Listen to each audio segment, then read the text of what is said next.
Hello, I'm Lacy Davis in Pittsburgh, Texas. Today I'm out at Moore's Nursing Home. I could say that I'm out here to interview some of the elderly folks, but they might not like it. So I'll say I'm out here to interview some of the residents out here at this home. What I'm trying to find out is anything which will be of historical value to anyone who wants to look at these pictures in future years. And I have with me here now Wilma Pankhurst.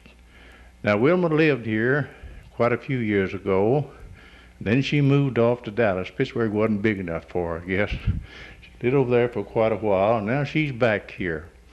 But I'm going to ask her some questions and let her answer those questions to the best of her ability, and maybe we'll learn something.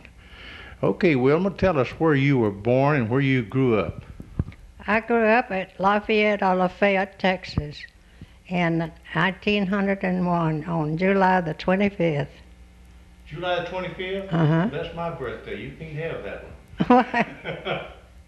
But I wasn't born in 1901. Yeah. Okay, tell us something about you knew about Lafayette.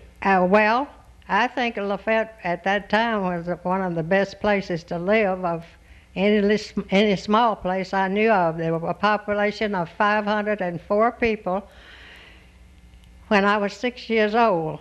And at the time that Mama and Daddy married, which was June the 7th, 1980, 84. 84, yeah. There were only one road into Pittsburgh at that time, and that went right in front of our home. But later on, the people from Chicago or Illinois or somewhere up in there came there seeking to find iron ore in those mountains, which Lafayette is surrounded by 3 mountains. On the north is a Wilkes Mountain, and on the east is Adams Mountain, where the iron ore is. And on the south was a Howell Mountain. That is my grandfather's mountain. And his log cabin was at the foot of that mountain with 3 small rooms, and I've been in it many times. Okay, you want to tell your grandfather's name? Yeah, James Howell, Howell. Okay. Okay, now you said when you were 6 years old there were 504 people. And Miss Oma Black was a teacher in the public school. She was a Pittsburgh girl. Now Miss Oma Black taught up here, I think, at times, and her husband also taught up here some. I think they did too. Mr. H.Y. Black. Yeah. I remember their house was kind of back of where the south of where the State Bank is, the main building is now. It's where they live.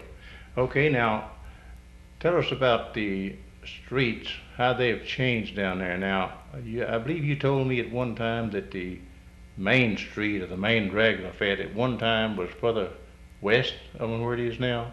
Am I right? They changed it from the south over to the north and moved when the settlers from the old states came there to live and settle there.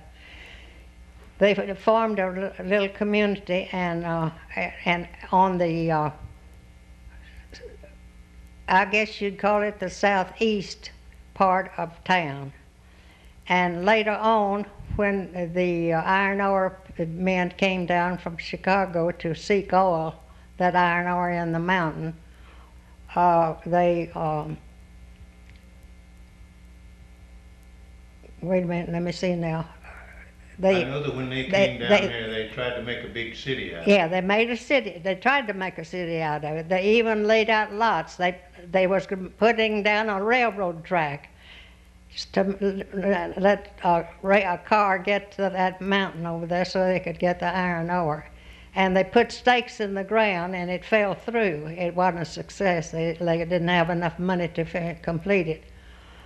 So when I was going to school down there, I've stumped my toe many times on spikes that were in the ground and come home with them bleeding from school, and Daddy had his colored men from the farm to come over and dig up those spikes that were in the ground where they had laid them down. Now, that for the streets or that for the railroad? That was for the railroad. Railroad. Okay, did they ever build any embankment for the railroad? No, I don't think they did. They never did get that far. Okay. I happen to know that in 1892 there were some people who came into the Lafayette area and tried to sign up all the people there to turn over their land to them, and they was going to build a big city there and an iron ore or steel manufacturing place, and they promised to build this railroad plus put in some iron ore blast furnaces, coke oven, and some other things. And of course, as you said, it all fell through. Now tell us about these stores back when you were growing up. I believe there was more there than I ever knew about. Yeah, they were.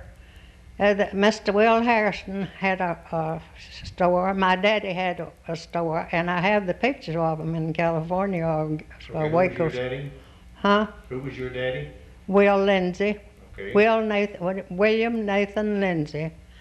And then there was a fourth-class post office that had 2 mail carriers that carried mail out all over the country down there. And Earl Reynolds was one of them, and Erskine Reynolds was the other. Okay. And it was there for years and years before they disbanded it. Okay, now the Sewells operated the post office down there along in my time when it was discontinued. They were operating it. Were they connected with the post office back at that time that your relatives were rural carriers, or do you know? Yeah, I think so. They were. Okay, you spoke about the schools.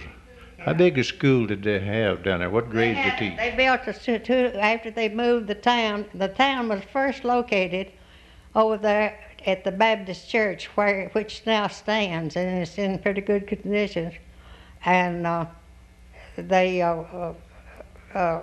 moved the schoolhouse was let's see, where did it sit?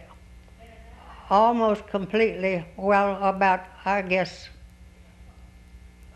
several hundred yards from the post office, and they moved it to on the other side of town, where they had put this, was going to build this railroad. Yes.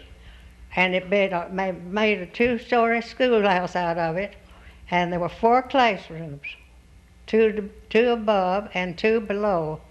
But the population of the city began to dwindle down later on after the railroad failed and didn't do anything, so they said. I wasn't there at that time.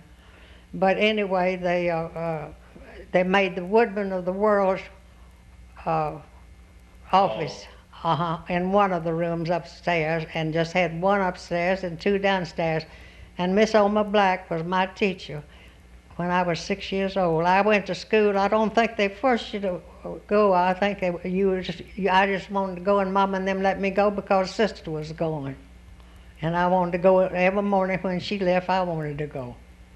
Okay, I believe my mother told me that at one time there were 7 mercantile stores in Lafayette, as well as some other places, and I know there's some there that saloons and such like that, yes. Blacksmith shops and all things.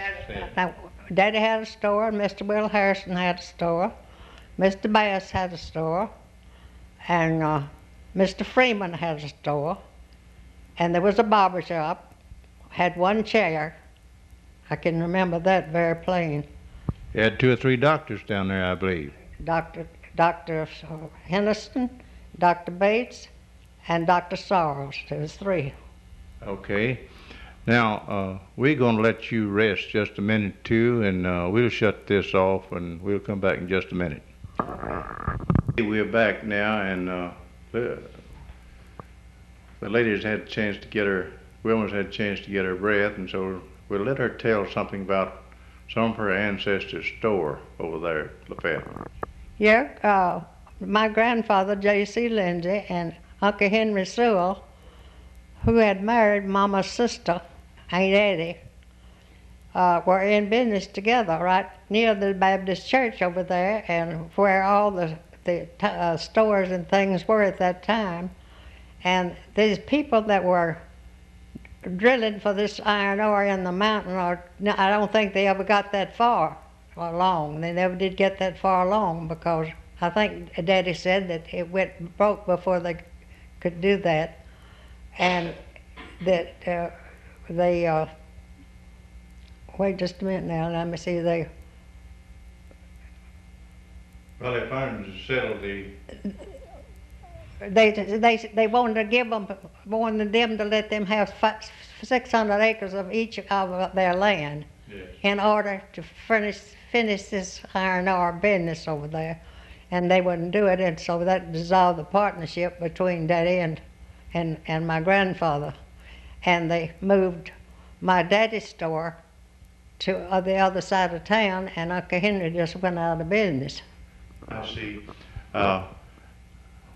Not to take away from your story, but some years ago I ran across among my dad's old things one of those contracts which those promoters had for Lafayette. And they were supposed to leave 640 acres for the city of Lafayette. That was their hopes. And they hoped to make it a big steel city, and they were looking towards Birmingham, Alabama, and trying to copy that city. And on this same sheet of paper that I found where this contract was, they listed some of the factories that Birmingham had, and they were trying to copy that. Okay, Wilma, do you think of anything else now about your life? Now, since you told us about Lafayette now you moved to Pittsburgh. You married Roy Pankhurst. Now, did you marry before you came to Pittsburgh? I went to school in Pittsburgh when I was 12 and 13 years old. They only taught the 8th grade down there. Okay. And then I married Roy Pankhurst when I was 14 years old. That's right. How old? 14. Quite young. And we lived down there for, I guess, well, Paul was born in 1919, and I think we married in 19 and something. Anyway, I can't remember when he was. Now, when did you come to Pittsburgh? Well, I mean, when we moved to Pittsburgh from Lafayette, Paul was 4 years old. Okay, if he's born in 1919, that must have been about 1923. Right. Now, I happen to know that Roy was a Texaco agent here in Pittsburgh and was for some of years. Can you tell me where you lived when you were in Pittsburgh? What houses you lived in? We lived in the first place we lived in was on the corner of College Street, right in front of the Hopkins brothers that had a tailor shop here. I see. Well, I'm not sure just exactly where that was. It's, well, right where Gola's house is, it's still standing. Okay, that's the Harris house down on corner of North Avenue and College Street on the northeast corner. Okay. Now, you later moved somewhere else? Yeah, we later moved to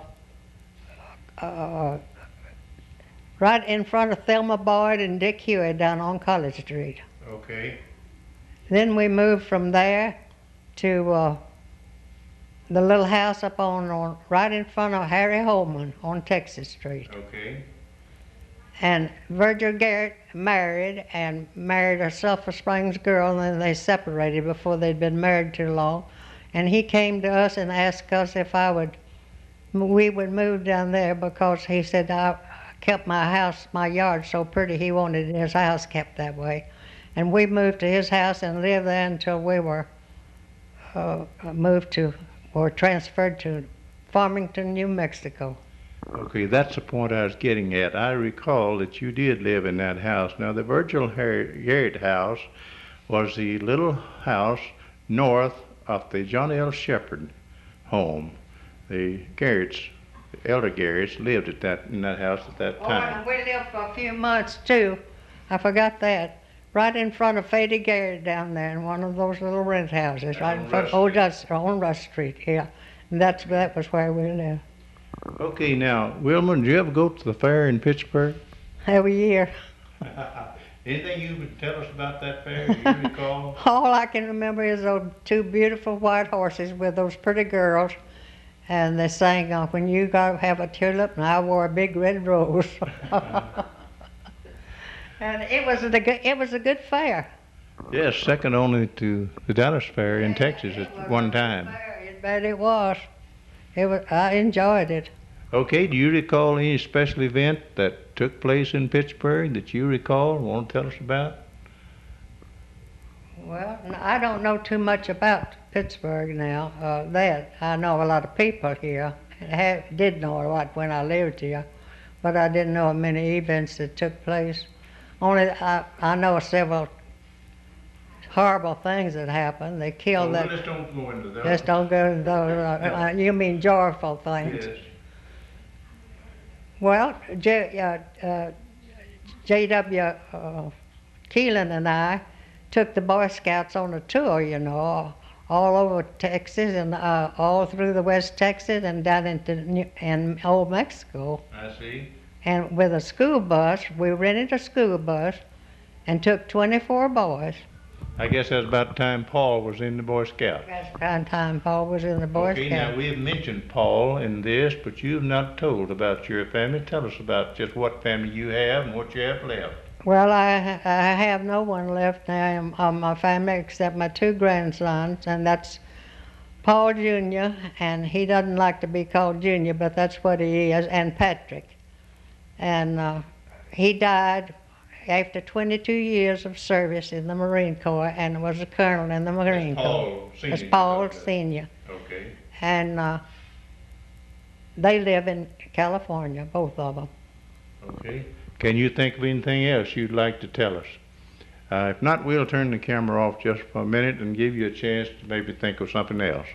Okay, we're back now with Wilma Pankhurst, and she has thought of a little bit more of her recollections, and she'll tell us a little bit about the Pankhurst side of the family. She married Roy Pankhurst, and for you Pankhurst people who might be trying to look up that family history, you might find out something here. Okay, Wilma, tell us a little bit. Well, when they got there, he was lying up against one of these bales of cotton and was awfully sick. Now, Wilma, you told me some of this while the camera was off. Let's go back to the time when he first came over here. Oh, when he came over here from England? Which Pankhurst was that? That's Roy's grandfather. Okay, now. Roy's daddy's father. Okay, and his name was? John. Okay, and how many brothers and sisters did he have? Do you know? He had 8 brothers. There were 8 of them in family. Okay. But they were all in England except him. He just stowed away on the boat and came over here. Okay, now go from there. But when Grandpa saw that he was sick, he asked him, he said, "Son, you need to go home." He said, "You're sick." That's what Daddy told me that his father told him. He said to him, and said, he said, "Well, I haven't got anywhere to go." He said, "I don't have a home." He said, "I came stowed across on this cattle boat over here, and I don't know anybody nowhere to go." And he said, "Well, what you gonna do?" And he said, "I don't know." And he said, "Well, you can't stay here if you want to go home with me." And he put him in the wagon when they started back from Jefferson, Texas, and brought him back to Texas. That's how come him in Texas. Okay, to bring you up to date on something that we possibly missed whilst camera was off. This John Pankhurst came over to Texas and came up to Jefferson along with a load of cattle, and he was grooming the cattle and came down there, and Wilma's grandfather, Mr. Lindsay, went down there taking cotton down there for sale. And that's where he met this young man, and of course I think we got the rest of the story from there. Wilma, can you think of anything else you need to tell us? No, only that he married grandfather's sister, Elizabeth. Okay. He had 2 sisters living with him, Elizabeth and Tinny. Okay. And he married Elizabeth, John Pankhurst did. And he had then the Bryson, Fanny, and Mamie. There were 4 of them. He had 4 children. I can't remember all of them's name now. It'd take me some time, I guess, to come to. Okay, I think we've covered your history fairly well, and Wilma, I want to thank you again for coming and here and tell us what you could. I can't think all of them. Well, I just hope that when I get 2 or 3 more years old and get up as old as you is, I can recall as much as you did. So, Wilma, we thank you, and we'll let you go, and we'll get someone else on this side. All right. Okay, we're back again here at Moore's Nurses Home. And I have with me now Mrs. Alice Warren. She says she can't remember as much as the lady who was on here just ahead of her, but I believe she'll remember some.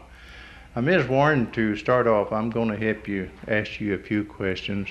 And if you will, tell us where you were born. If you were born in Kemp County, say that. If you were not born somewhere else, well, tell us that. Yes, I was born in Kemp County, about 1.5 miles, I guess, from Pittsburgh. I see. You grew up there? Oh, no, I don't know exactly how many years we lived there. Before I was born, though, I'll tell you this, but shall I or not? Before I was born, I still lived in Pittsburgh, but I see. My father had a store there. And who was your father? Samuel W. Davis. Samuel W. Davis, that name sounds familiar. Samuel Webster Daniel Davis, that's his name. Where was you born now? I was born here in Kemp County. He ran a store here in Pittsburgh? Yeah, he had a store here in Pittsburgh. That was before I was born. Okay, what kind of business was it? Well, I think it's just most everything. I see. General merchandise, Yeah. we called them back in those days. Yeah. Okay, That's you what want they to tell us had. where you went to school? Well, Oakley, I believe, was the first school I went to. Oakley, okay, Oakley. I remember that school out there. And then I went to Pittsburgh school, Pittsburgh school too. Yeah. Okay, you want to tell about when you married and such as that? Well, I was 21 years old when we married. My father used to, we moved, I believe, 3 times, when I remember. I was born out about 1.5 miles from town on that Simpsonville Road, I believe they call it. And then I don't remember how many years we lived there. My father and the boys, they farmed, and they cut a lot of trees and sold them. I see. And I think they paid for the place on selling those trees and things. And then from there, we sold the place and then moved over close to Leesburg. Okay. And I don't remember how many years we lived there. Okay, you want this a minute? We'll cut this off just a minute. Okay, we're back now, and I'm still with Mrs. Warren. They just came to the door and told me they had some more ladies for me to talk to when I got through Ms. Warren, so that was what the interruption was about. So we'll go back to Ms. Warren. She was telling about where she lived as a youngster and where she grew up, and now, Ms. Warren, tell us about your husband, where you met him if you want to, and anything you want to know. By all means, tell him his name. Tell us his name. Hosey Warren. Okay. Do you know when you married? Recall the date? I don't remember the date. Okay. Of course, it's been a long time ago. Okay. I was about, let's see, I guess I was about 18 years old when I got married. Now you want to tell us about He was in the Army, on the service, and when he got out. World War I? Yeah. Okay. Now you want to tell us about your children? Well, I have 3 children. Paul is the boy, oldest boy, only boy. And Dorothy Pearson. She married a Pearson. Right. Her husband died here about 2 years ago. Louis Pearson. Yeah. Okay. And she married Mason Whatley. Okay. And of course, they still married and Okay. Now just live close to me. You don't know little Catherine. Yeah, Catherine, well, her husband died in about a month or two after Dorothy's husband died. I see. And she married a Ray the first time. And then now she's married to, he's got a hard name and I can't. Sometimes these mics take the voice away from it. I guess, well, that's what it is. But we'll go on from there. Okay. Maybe I'll think of it sometime. I don't know why Okay. I can't think of it. Now, do you recall anything while you were growing up that we should know about, such as going to the fair or going? Oh, yes, I remember going to Pittsburgh Fair. And my mother used to carry things, you know, that she's canned fruit and stuff. Right. And she'd get prizes for us, you know. Each community, for those of you who don't know, at that time, you know, had an exhibit there, an exhibit hall. And I suppose she took, as part of that community exhibit, her Yeah, things there yeah, I and think showed she them there did. at that fair. Okay, do you recall any of the shows, anything you saw over there? No, I saw a lot of them myself, and I can't even remember. Poor hand to remember things. Do you recall anything you remember in town that we should know about? Sometimes Well, things happen here in town that you might have noticed or might recall that some of us might not. I guess I'll forget to tell you, and in 2 hours after I get out here, I'll think about all of it. That's about the way I am. I can't think of anything much that happened, you know, just never do things. Okay, I believe you said a while ago you were the youngest resident out here at this home? Yeah. Youngest means one that's been on this earth about the longest out here among those out here. Ms. Warren, we thank you for coming with us today. I'm sorry it was so short. Well, she's been sitting over here and listening to Wilma talk, and I think they lost her voice here. So we thank you again, Ms. Warren, and we'll go and we'll see if we can find somebody else. Okay, we're back here now, and we have Mrs. Stewart with us now. Mrs. Stewart, we're going to ask you some questions. And to start with, I'd like to tell you who you were when you hit this world. I mean, what your maiden name was, and tell us where you were born, and anything else you want to tell about that. Well, you mean you want to tell it? I thought you said you wanted to tell it. I want you to tell it. Ah. I don't know. Oh, I was born at Monticello, Okay. Monticello, Texas. And what was your maiden name? Maurine Stewart. Maurine Stewart, was that your name before you married? Mm-hmm. Okay. No, Maurine Parr for a man. Maurine what? Parr. Parr? Okay, now that's more But like- they know me by Stewart. I know, but that's all. But you have to put. We'd like to get that name way back yonder too. Oh. Okay, and you were born at Monticello. Uh-huh.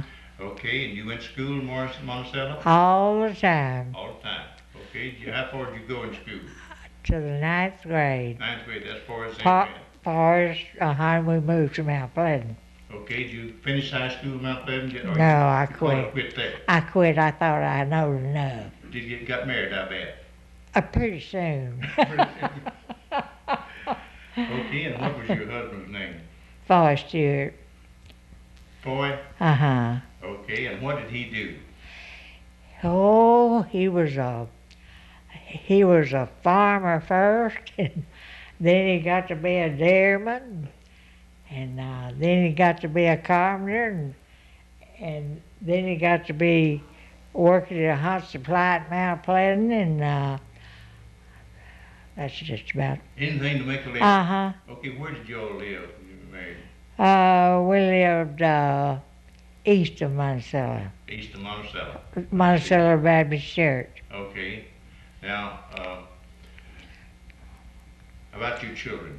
How many children do you have? Well, I didn't have but two, and one died before the other one was even, hadn't even thought about having another one.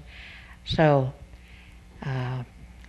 and the only one I had died 2 years and a month ago. I see. And what was her name? Virginia Coffee. Coffee. Uh-huh. Where did she live? She lived at Princeton, Texas. Where Princeton? That's up close to Denton. I know. Uh-huh. That is up there. Uh-huh. Okay. Did you ever come to the fair when you were living here? Oh, yeah, every time I could. Okay. Anything about the fair that you want to tell us about? You can you recall? Oh, I don't remember too much about it. I remember playing bingo. Okay. I watched them play bingo. And, You ever go to the grandstand? huh? Grandstand. Yeah, that was a performance out there every afternoon and night. You had to pay extra to get to see that. Well, I don't mean I got to see Well, that. some of us didn't get to see those things too much. Uh-huh. But we did see the rest of it. Okay, you recall anything in your life that you think you ought to tell about? Something that happened that pleasing, or interesting, or comical? Anything that you want to tell us? You think it'd be interesting? I don't know where it would or not. It's all on yourself, I guess. Uh-huh. Okay, we'll excuse you in that case. All right. But, okay, Miss Stewart, do you think anything else you could tell us here that we might be interested in knowing? Well, I told you where I lived, and I know this place, Blodgett, Yes. and I know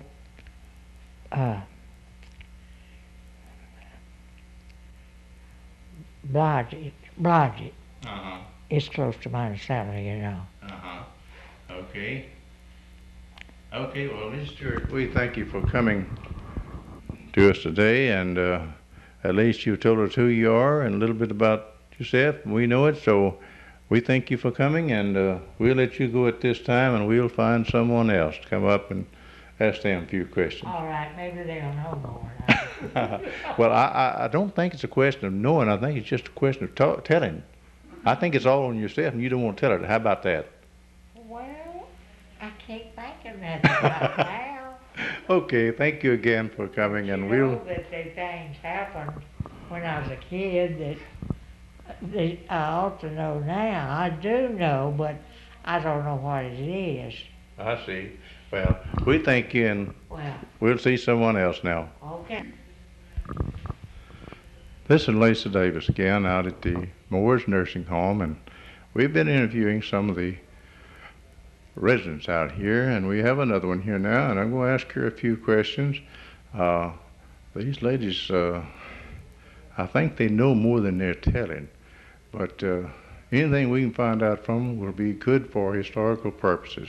So now I have with me Nell Garrett. Nell, you were born, I guess, in Kemp County, down about in the country? Kemp County, Ebeneezer. Ebeneezer, okay. Now, you went to school, I guess, in Ebeneezer. Ebeneezer. High school in Till I was in the 5th grade and moved to Pine 2 years and then come back. Went to school to find some, then come back to Ebeneezer? Mm-hmm. Okay, did you actually finish in To the 9th grade. 9th grade? That's about as far as they went back Yeah. then. Back then. Mm-hmm. Okay, now, tell us your daddy's name. John Kelly. John who? Kelly. John Kelly, okay. Now, Nell, you recall anything when you were growing up that you think you ought to tell us that would be interesting for us to hear, or it might be funny? Well, I don't know. Back then you didn't have nothing to play with. You had to work. Yeah, I know, we just work and sleep and eat. That's about what it was back then. Okay, Play ball. now, when did you get married? You remember? 1931. 1931, that's back during the Depression. Yeah. You married Sam Garrett, right? Yeah, Sammy Garrett. Okay. And Sam was a farmer practically most of that time, I guess. He's a farmer till our oldest son married, and then he's carpenter. Yes, okay. Okay, now you want to tell us about your children? Well, I just had 2 boys, Okay. and they both married, and one of them done passed away, was my husband. I just have 1 son. Okay, how about grandchildren? I have 8 grandchildren 8 grandchildren, okay. and 9 great-grandchildren. Okay, now I was just fixing to ask you about that. I'm glad you brought that in here. Okay, when you were growing up, or when you and Sam were married, do you recall going to the fair out here? Oh, Lord, yeah. Anything happen out there particularly that you recall? Well, just games and things, and throwing balls and going to the grandstand. And, You went to the grandstand. yeah. Do you recall any particular show that you saw at the grandstand? No, they just, change up. Okay, now I know that one time as I was out there, they had a balloon ascension out there. Well, they Used to be some airplanes. Balloon. Do you recall seeing any of that? yeah, I remember them airplanes. Okay, and you remember the exhibit hall, I guess. Seeing Yeah, most of the people brought the animals too, animals like they had animals on the exhibit there. Okay, do you recall anything happening in Pittsburgh, downtown, that Well, not that I can remember. I recall Sure. about just before World War II that they used to have a drawing downtown about every Yeah, everybody came downtown for that. I was involved more or less indirectly in that, so I guess that's why I recall that. Do you recall anything else you might tell us that we might be interested in hearing? well, at this time I can't remember.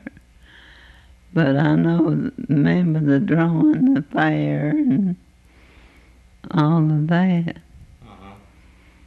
Okay, we're gonna We married in 31, marry in 31. 30, Okay, and Benny was born 3 years. okay, Benny Garrett was your son. Mm-hmm. Now, Benny did quite a bit of singing here in his lifetime. Yeah, picking and I had singing. hoped that I could get him in front of one of these cameras and record some of that for posterity. In fact, I did do that a number of years ago up at Leesburg. Yeah, I But heard. I didn't get a copy of the tape, so I don't have that. I like to keep those things. But we thank you for coming, and we'll go now, and if there's someone else waiting, we'll interview them. If not, for this is so long from Moore's Nursing Home in Pittsburgh, Texas, and this is Lacy Davis Nursing Home. And I found another, shall I call him, victim. At least I found someone else to talk to. He says he'll answer questions, but he's not going to talk much. I know he used to talk, and I believe he can talk now.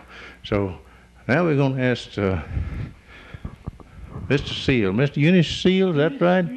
You have initial in there that you want to give us? Just plain Eunis. Okay.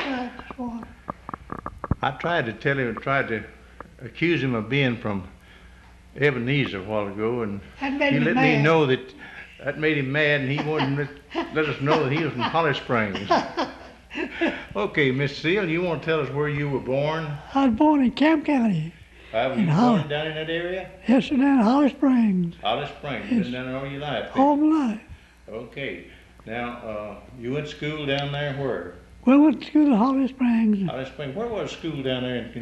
It was, Close to the church? yeah, close to church. I see. I know. Well, it was then where the church is at there, you know. I see. Yeah. Well, I don't recall ever seeing the school down there. Of course, that don't mean it wasn't down there. I Yeah, just yeah. didn't go down there at that It was particular there a long time. Okay. Long time. Okay, you went to school there. How far did you go in school? As far as you went there? About the 8th. 8th grade. Eighth, Okay. You didn't go maybe. to school in Pittsburgh anywhere else later on? I had to work. We Had to work, okay. poor hard times then, you know. Yeah, I know, most of us did back in You those bet. days. I know how that went. Okay, and you recall anything happened while you were a young person outside of work that you did or someplace you went that you want to tell us about? Well, just off, you're hard to take up something, you know, and so on. Did you come to town and go to the fair? Yeah, went to the fair. Anything about the fair you recall particularly? Well, rodeo and everything like that, you know. And people that, we had a lot of strangers came in, you know, and good people, and yes. we had lots of fun. Yeah. A lot of fun out of it, sure did. Yeah, I was just thinking last night about the old fairground there and how the excursion trains used to come in here from Tyler, Shreveport, Texarkana, and Greenville, and now the service cars, I believe we called them there. Later they were called jitneys, and now we'd call them taxis. Yeah. But they would bring people from downtown Depot down to the fairground there. And I don't know whether you know it or not, but there used to be a sign down on the concrete there at the main gate entrance there in the middle of the thing. It had Northeast Texas Fairs, and these little hexagon-shaped inlaid stuff there, and it's still there. I went out here a while back and found it. Yeah. Okay, you want to tell us when you got married? That's something sure enough. I didn't marry her about 30 years old. My wife, she'd been married once. Her first husband passed away. I see. And we married then. We've had a good time together. Okay, you want to tell who she was?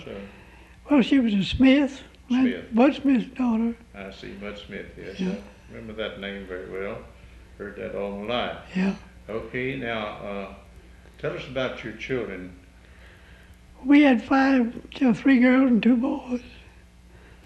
And, Can you name them? well, it was Dorothy, she was the oldest. It was Bernice, Herbert, Lacy, Bob, and Sue. Okay. 5 of them. All of them still living, or? All of them still live. Okay. 2 of them, two oldest girls live in Fort Worth, and the rest of them live here. Well, some of them lives in, up in Mount Pleasant, you know. Uh-huh. Okay, how many grandchildren? Can you count them on your fingers? No, so I don't believe I can. I think we got about 9 in all, 9 Any grandchildren. great-grandchildren? Yeah, there's 1 or 2 of them. One, 2, I of think you them. did about this time. Yeah. Okay, We've had lots of fun with them, sure have. okay, you went to Holly Spring Church, I guess, down Yeah, there. still go. Anything you want to tell us about that church, about how old it is? And Well, it's there when I come along, and I'm 80 years old, and it was still there then. It was like, of course, it's just new then, you know. yes. Hadn't been there too long, very short time, you know. We've had a good little old church, sure it is, small, but we had a good church, good little old church. Sure did. Anything particular happened down there about that church you want to tell us about? Well, there wasn't nothing serious, or I mean, wasn't anything real. Well, I don't mean bad things. No, I mean, no, no. I know you happen to have, We did had- have reunions down there. Yeah, we sure did. Had some good revivals. All such as that, you know. You still have reunions down there? Yeah, once a year, sure do. Okay, Miss Seale, tell us about some of your neighbors down there. Who were some of your neighbors down there that lived there for a long time?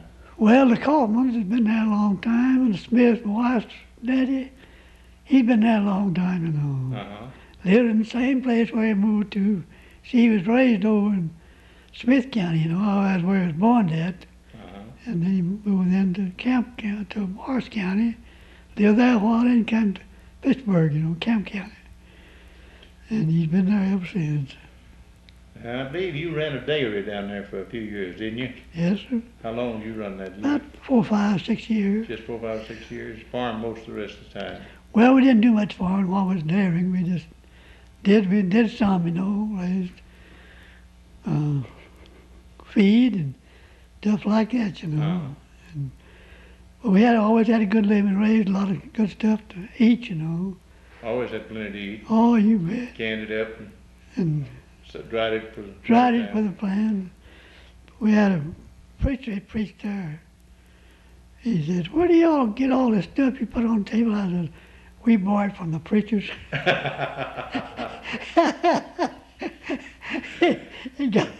It tickled him and he got away with him too. He knew better than that, you know. My wife was a real cook, I'm going to tell you, if I do have to brag on her. She was a real cook, I'm going to tell you. Well, it did. I don't think, well, you used to be bigger than you are now. It showed the effect a few years there back, as I recall. You was pretty husky, wasn't you? Well, I weighed about pretty close to 200. Well, that's just what I was thinking. Yeah, and Yes. I've lost some weight, quite a little bit. But I'm still in pretty good, still in good health. And of course, I had a heart attack once, like put me out of business, you know. But I took care of myself and got in pretty good shape again, you know. You know. And that's the main thing. You bet. Excuse me. Mr. Seale, do you recall anything happening uptown that you need to tell about? You came to town some, I know. Well, we wasn't in town too much. We was always working, doing. Yeah, about Saturday night maybe. No, sir, I didn't come to town on Saturday Oh, night. you didn't come down No, Saturday? sir, no, sir. We come on Saturday, but we didn't come Saturday.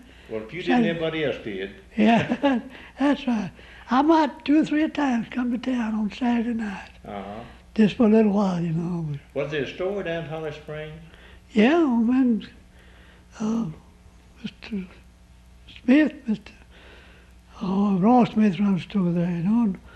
And I wanted 2 or 3 more ran a store. I can't think the names right now. Was you know. that down close to church too, or that? Well, no, it was up there on the hill where Ross lived, lived, up there, you know. And my wife's daddy, Matt Buttsmith, run a little store down there. Well, most of his was just for his farm. He had a big farm, you know, worked a lot of people, and he had it for them. And of course, people come along wanting something, he let them have it, you know. And, Okay, do you think of anything else that happened uptown? Do you ever come uptown when they had the drawings back here before the war? I know that was a... yeah, we had came, but I didn't come to town at night, I'll tell you for sure. I wasn't a night dude. That's too far to come in the wagon and come that far, wasn't it? That's right. Well, of course, after we got a car, we didn't. How far is it from the church or from where you live there to town? About 10 miles. 10 miles, that's a pretty good little... Well, it didn't seem far, it didn't seem far. Well, they would if you'd had to walk. Oh, yeah.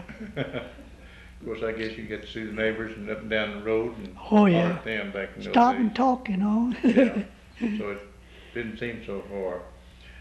Well, Mr. Seale, do you think of anything else you could tell us that's happened down there? Anything about your school or your church? Well, we had a good little country school. Sure did. Good country school.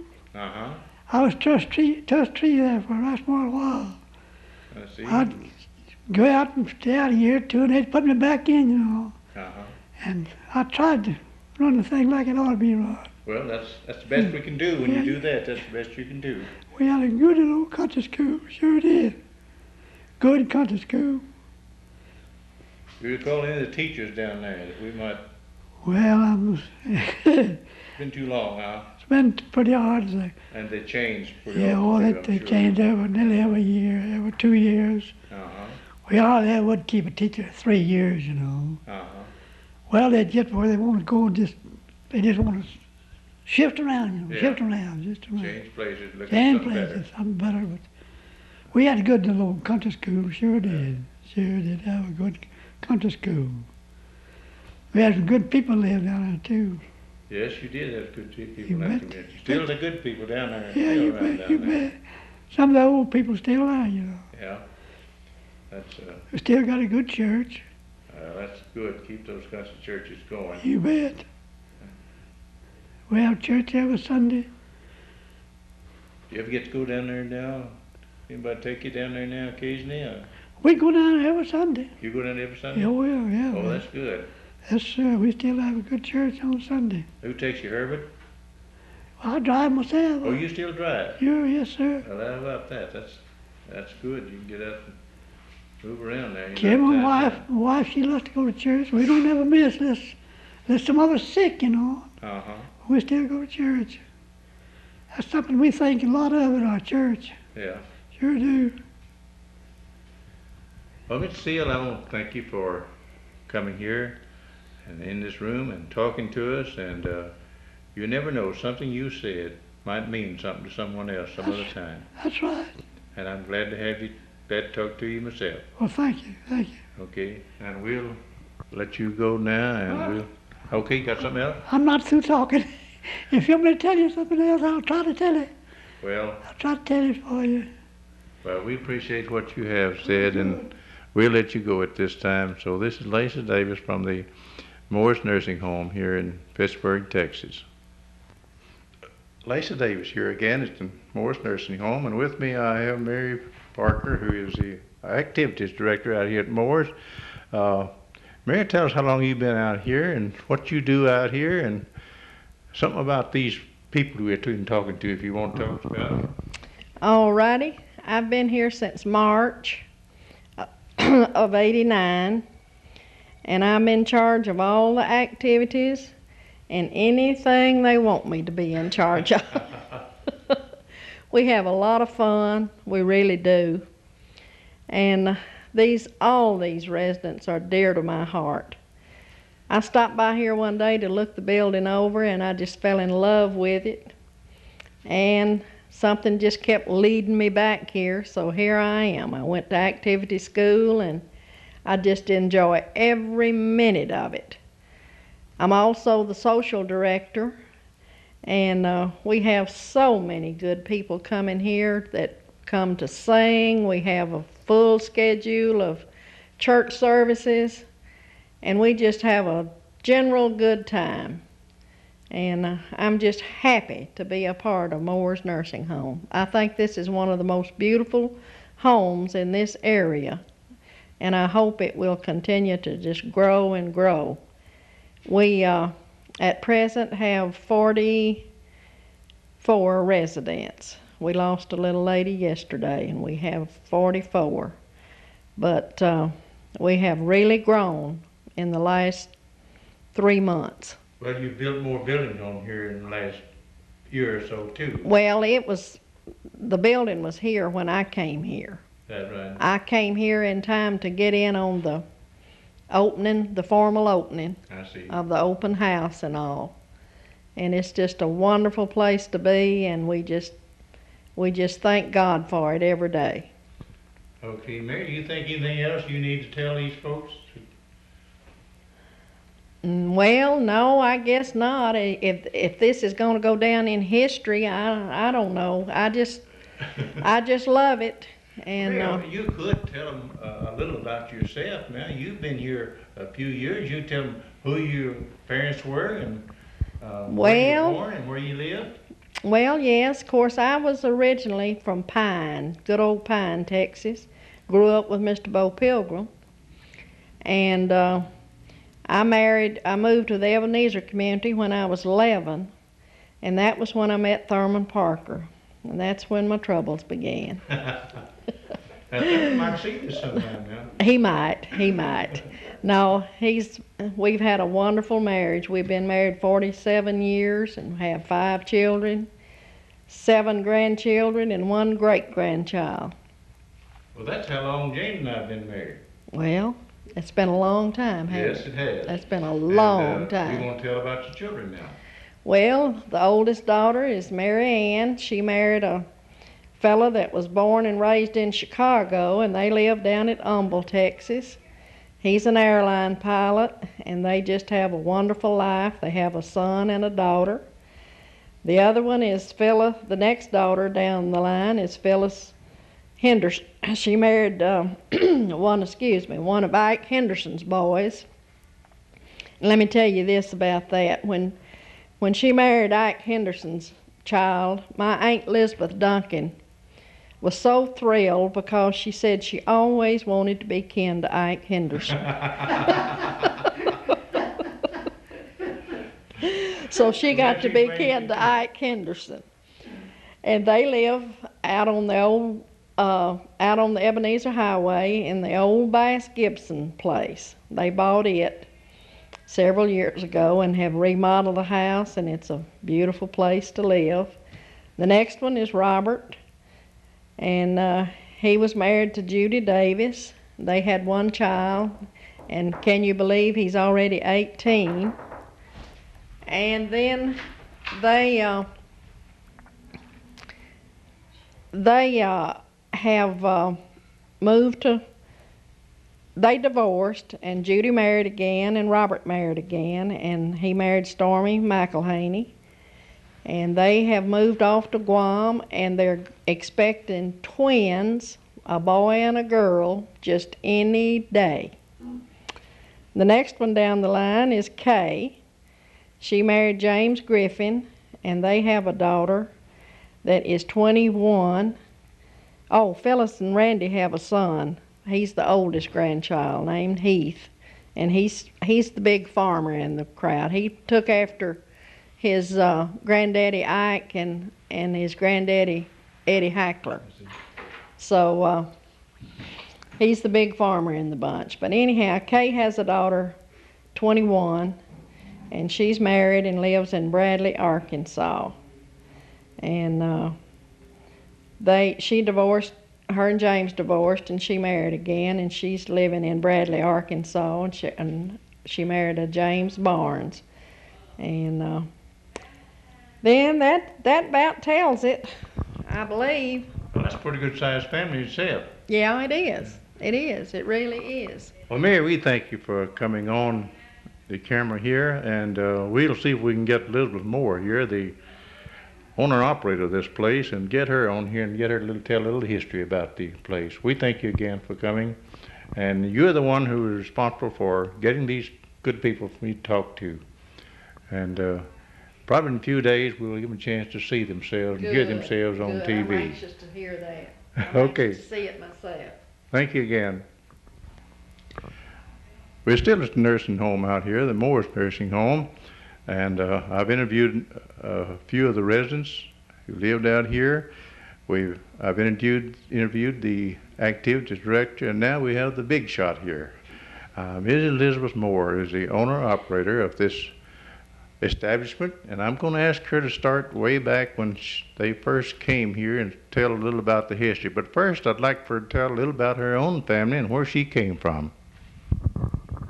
Hello, I'm Elizabeth Moore Coffey. I was born and raised in the big community of Blodgett, Texas, over in Titus County. I graduated from Mount Pleasant High School in Mount Pleasant, Texas. I have one son, Timothy Parr Moore. My husband and I started this business back in 1961 in our residence. My mother, Winona Parr, and my dad, Tommy Parr, assisted us in the beginning. And we stayed in the residence until May of 1962. We moved into our new little 16-bed facility with not knowing very much about nursing care, but determined that we were going to run one in the right manner and take care. Let me ask you to hold that mic down so you won't shield your face. I want your face showing that camera. Well, now I was trying to hide, Lacy. Well, okay, now sorry for interrupting. Go ahead. Okay, pick up from where I was. Yes, pick up. Where Okay, our first patient or resident, as we prefer to call them, was my great-grandmother, Mrs. Margaret Smith, who was 95 years old at the time. Granny lived here and passed away in our nursing home. And we continued to work in this with a 16-bed home for approximately 8 years. Then we added 8 more beds. Then we had a big 24-bed facility.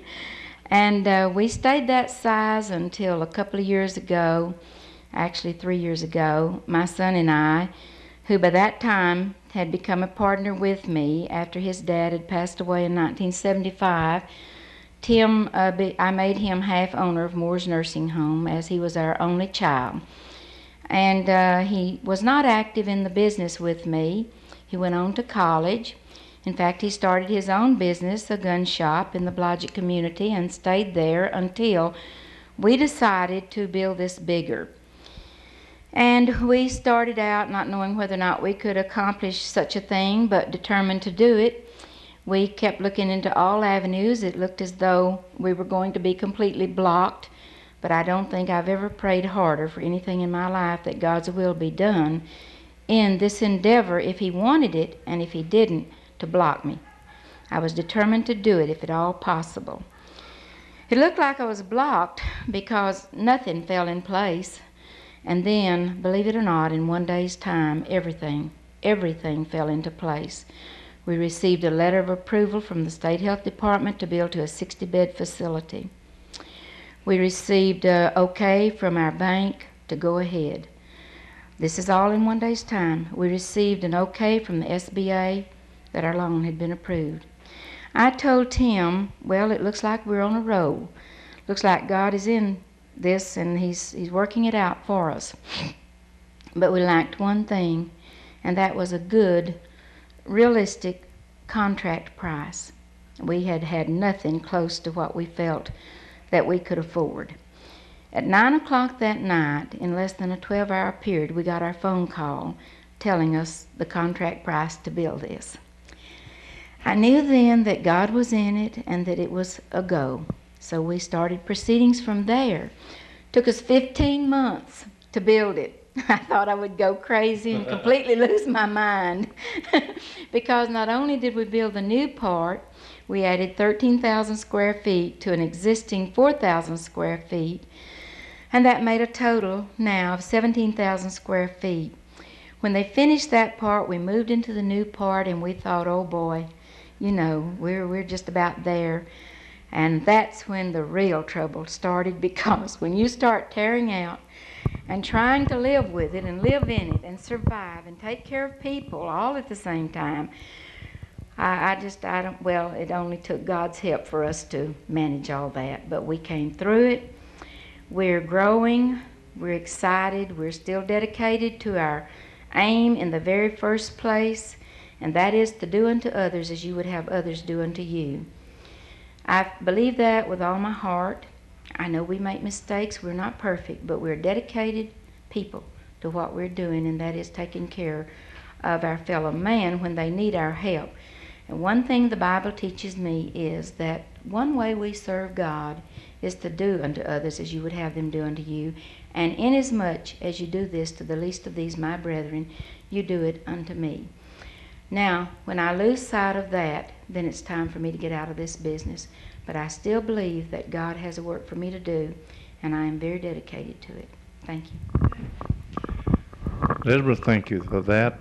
A Sunday school lesson in one way, but also for the history that it contains. And I think we've spent about enough time out here and taken up about enough time with the people out here, so we'll call it quits for this time. And again, this is Lacy Davis at Moore's Nursing Home in Pittsburgh, Texas. And we'll say goodbye to you for now. And Jane, if you'll turn, Jane is my wife, is my camera operator. If you'll turn the date and time back on there, and let's see it again, so we'll be sure and get it on here before we shut this off. So there's a date and time on there, so we'll know exactly when this was made. And thank you again, Elizabeth, for your part in and for your assistance for you and Mary in making this tape. And as I said, you'll have a copy out here in a few days where you can show it to these people and they can see themselves. Okay, we'll say goodbye at this time from Moore's Nursing Home.